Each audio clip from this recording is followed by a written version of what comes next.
how's it going, friends?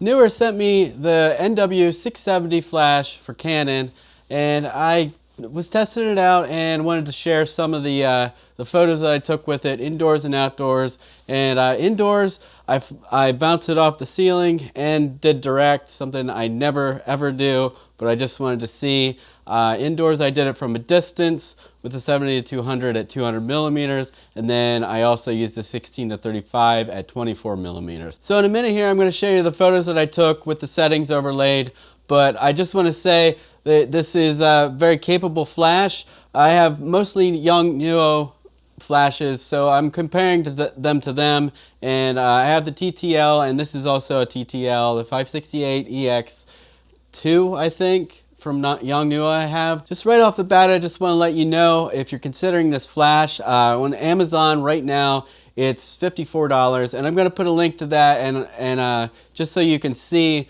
all the specs, because I'm not going to go over all the specs because they're pretty common specs. The only thing that I noticed it's missing, that is kind of a bummer for me, is the high-speed sync. So you can just pretty much use any shutter speed, like if you want to black out the background inside or outside, that's very handy to do. So that is absolutely the only downside of this flash, that it's not high-speed sync. So you will be stuck with the maximum that your camera will offer, like from 1/180th to 1/250th.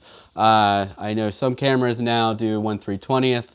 One thing I'm going to show you here that I really appreciate about this flash is this on-off switch. It's just a hard on-off switch, no hold in to like feels like you're booting a camera. And I'll show here what I have to do on the Yongnuo flashes. I just hold the button and wait.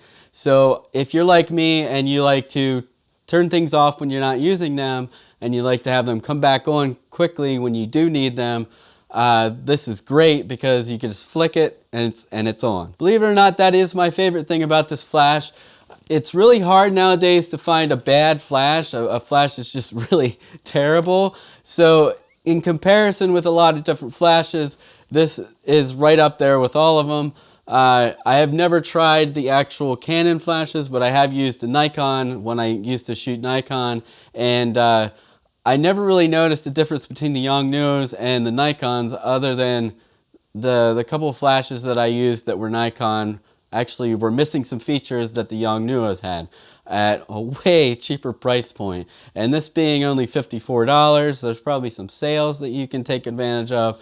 Like I said, I'm going to link to this. But enough rambling for now. Here's some photos that I took with it, and I'm pretty satisfied with the end result.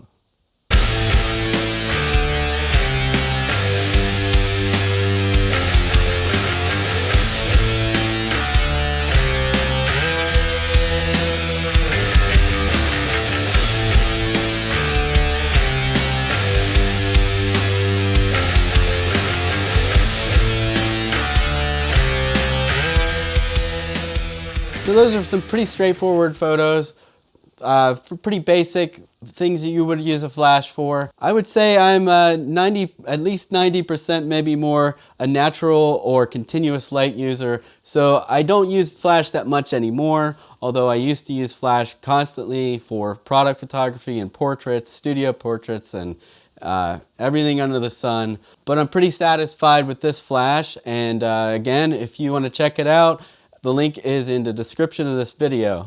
Thanks to Neewer for supplying the flash. They have always been very awesome to me. I've worked with several brands, and they're just always awesome to work with.